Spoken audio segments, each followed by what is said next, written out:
of Universal Peace by Abdul Baha Abbas.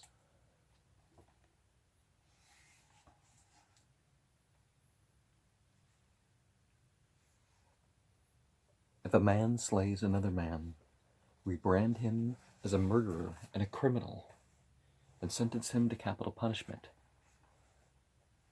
Maybe they need to do more of that. They've pretty much given up with that, and murder has increased. But if he kills 100,000 men, he is a military genius. Or at least he was able to press a button. A great celebrity, a Napoleon idolized by his nation. If he rapes and pillages an innocent country by military invasion, he is a crowned hero. How ignorant is humankind! Ferocity does not belong in the kingdom of man. It is the providence of man to confer life, not death. It behooves him to be the cause of human welfare. But inasmuch as he glories in the savagery of animalism, it is evidence that divine civilization has not yet been established in human society.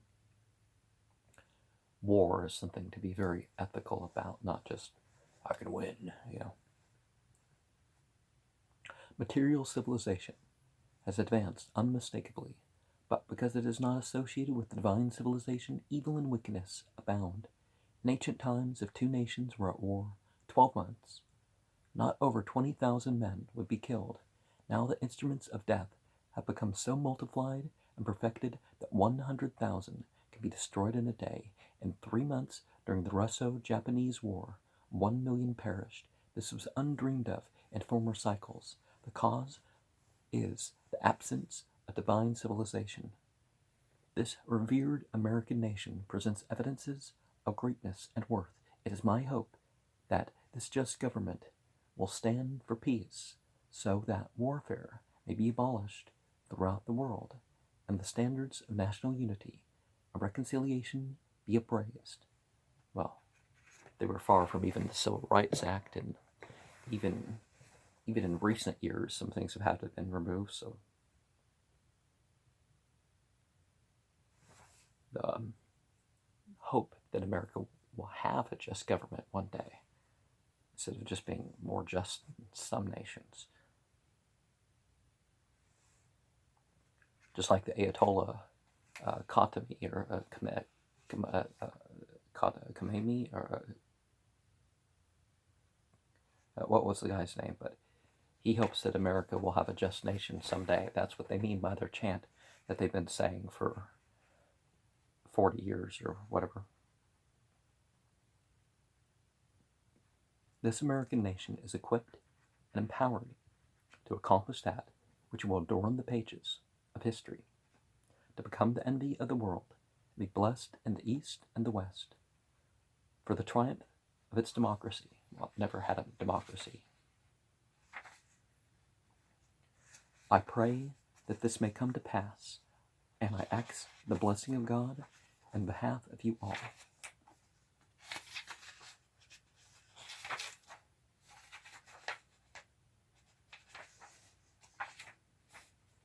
May 6th, 1912, talk at the sanatorium of Dr. C.M. Swingle, Cleveland, Ohio. Notes by Sigil T. Brooks. This is a beautiful city. The climate is pleasant, the views are charming, all the cities of America seem to be large and beautiful, and the people appear prosperous. The American continent gives signs and evidences of great advancement. Its future is even more promising, for its influence and illumination are far-reaching, and it will lead all nations spiritually. The flag of freedom and banner of liberty have been unfurled here. But the prosperity and advancement of a city, the happiness and greatness of a country, depend upon its hearing and obeying the call of God. The light of reality must shine therein, and divine civilization be founded. Then the radiance of the kingdom will be diffused, and heavily influences surrounded. Material civilization is likened to the body, whereas divine civilization is the spirit in that body. A body is not manifesting, the spirit is dead. A fruitless tree is worthless. Jesus declares that there is spiritual capacity in some people, for all are not submerged in the sea of materialism. They seek the divine spirit, they turn to God, they long for the kingdom. It is my hope that these revered people present may obtain both spiritual and material progress. They have advanced wonderfully in material degrees, so may they likewise advance in spiritual development, until the body shall become refined and beautiful through the wealth of spiritual potentiality and efficiency.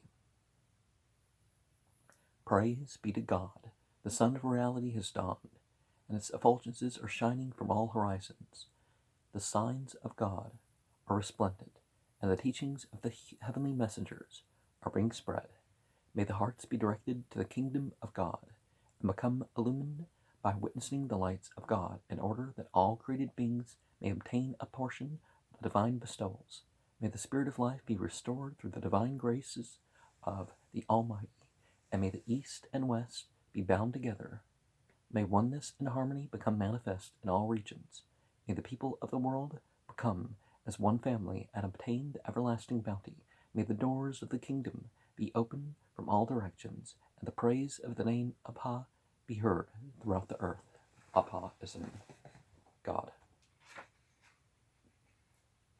Talk Abdul Baha, delivered in Pittsburgh, 7th of May, 1912. Talk at Hotel Shenley, Pittsburgh, Pennsylvania. Notes by Suzanne Beate. I've come from the Orient to visit your country. Surely this continent is praiseworthy from all points of view, and there are signs of prosperity everywhere. The people show refinement, and evidences of progressive civilization abound. I will give you a brief exposition of the fundamental principles of Baha'u'llah's teachings, in order that you may be informed of the nature and significance of the Baha'i movement. About 60 years ago, the greatest enmity and strife existed among the various peoples and religious denominations of Persia. Throughout the world, generally, war and dissension prevailed. At this time, Baha'u'llah appeared in Persia and began devoting himself to the uplift and education of the people. He made his way up to claim prophethood. Well, the Bab, and the Bab did, and then he continued the Baha'i mission. He united divergent sects and creeds, removed religious, racial, patriotic, and political prejudices, and established a strong bond of unity and reconciliation among varying degrees and classes of mankind. The enmity then existed among the people was so bitter and intense that even ordinary association was out of the question. They would not meet and consult with each other at all. Through the power of the teachings of Baha'u'llah, the most wonderful results were witnessed. He removed the prejudices and hatreds from human hearts, and wrought such transformation in their attitudes towards each other, that today in Persia there is perfect accord among hitherto bigoted religionists, varying sects, and divergent classes. This was not an easy accomplishment, for Baha'u'llah underwent severe trials and difficulties and violent persecution.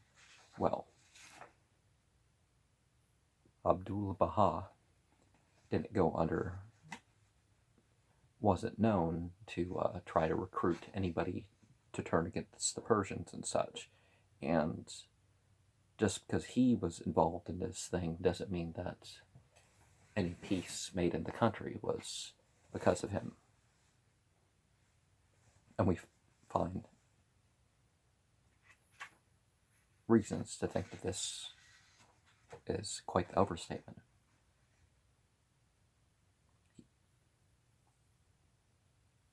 He was imprisoned, tortures were inflicted upon him, and finally he was banished from his native land.